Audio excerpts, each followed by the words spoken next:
வணக்கம், welcome to friendly catalyst with Gopika. Sustainability wise பார்க்கும்பொழுது reusing, recycling, second hand products இந்த மாதிரியான திங்ஸை முடிஞ்ச அளவுக்கு யூஸ் பண்ண ட்ரை பண்ணுறது பெஸ்ட் அப்படின்றது பெரும்பாலும் நமக்கு தெரியும்.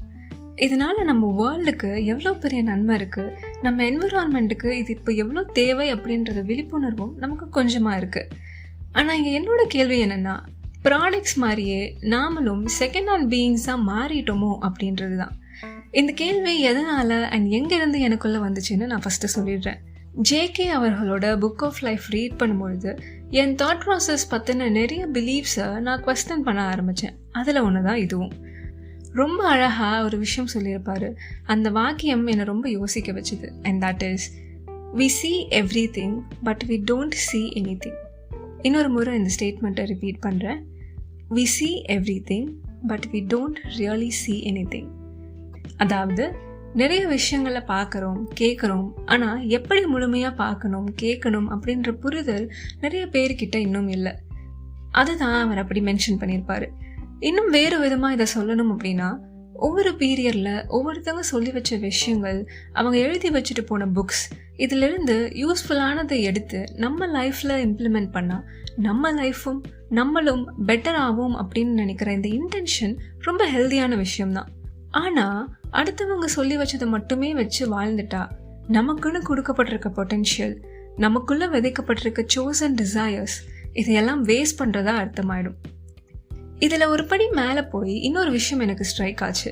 ஒருத்தங்க சொல்கிற விஷயம் பிடிச்சிருந்தா, அதை நமக்கு நல்லதுன்னு தோணினா அதை ஃபாலோ பண்ணுறதை விட்டுட்டு அந்த பர்சனை ஃபாலோ பண்ண ஆரம்பிச்சிடுறோம்.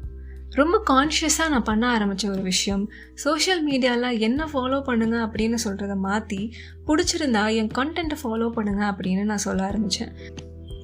ஒரு சின்ன ஸ்டேட்மெண்ட் தானே டிஃபர் ஆகுது, பெரிய டிஃப்ரென்ஸ் எதுவும் இல்லையே அப்படின்னு தோணலாம். பட் சப்கான்ஷியஸ்லி நிறைய மக்கள் இந்த ஸ்டேட்மெண்ட்க்கு கொடுத்துருக்கிற இம்பார்ட்டன்ஸை நான் ரியலைஸ் பண்ணேன். அதனால தான் அந்த சேஞ்சை நான் கொண்டு வந்தேன். இதில் தப்புன்னு எதுவுமே கிடையாது, அன்லெஸ் அண்ட் அன்டில் நீங்கள் இன்னொரு அத்தாரிட்டிக்கு கீழே பிளைண்டாக ஃபங்க்ஷன் ஆகாமல் இருக்கிற வரைக்கும் நமக்கு அது நல்லது. ஃப்ரீடம் வேணும்னு நினைக்கிறவங்க எல்லாருமே யோசிக்க வேண்டிய முக்கியமான ஒரு விஷயம், நீங்கள் சோஷியல் மீடியாவில் எத்தனையோ ப்ரொஃபைல்ஸை ஃபாலோ பண்ணிகிட்டு இருப்பீங்க. பட் இன்றைக்கி நீங்கள் யோசிக்க வேண்டியது, எதனால் இந்த பர்சனோட ப்ரொஃபைலை நான் ஃபாலோ பண்ணுறேன். ரெண்டாவது கேள்வி, இந்த பர்சனோட ப்ரொஃபைலில் இருக்க கான்டென்ட்டை நான் லைக் பண்ணுறேன்னா, இல்லை அந்த பர்சனுக்காக மட்டுமே அந்த பேஜை நான் ஃபாலோ பண்ணுறேன்னா. நான் ஆல்ரெடி சொன்ன மாதிரி இதில் சரி தப்புன்னு எதுவுமே கிடையாது.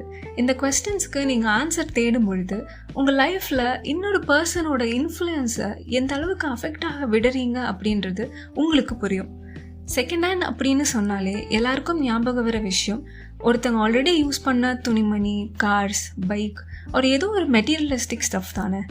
பட் நம்மளும் கூட நம்மளையும் அறியாமல் நமக்கு இருக்க பொட்டென்ஷியலையே மறந்துட்டு செகண்ட் ஹேண்ட் பீயிங்ஸாக மட்டும் இருக்கணுமா, இல்லை நம்ம லைஃப்பை அப்சர்வ் பண்ணி நம்மளை ஸ்டடி பண்ணி புதுசாக ஒரு ஸ்டோரியை க்ரியேட் பண்ணவும் செய்யலாமா அப்படின்றத நீங்கள் தான் டிசைட் பண்ணணும். I will leave you with this thought. இந்த எபிசோடு உங்களுக்கு பிடிச்சிருந்தா உங்கள் ஃப்ரெண்ட்ஸ் அண்ட் ஃபேமிலி மெம்பர்ஸ் கூட ஷேர் பண்ணி ஒரு கான்வர்சேஷன் ஸ்டார்ட் பண்ணுங்கள்.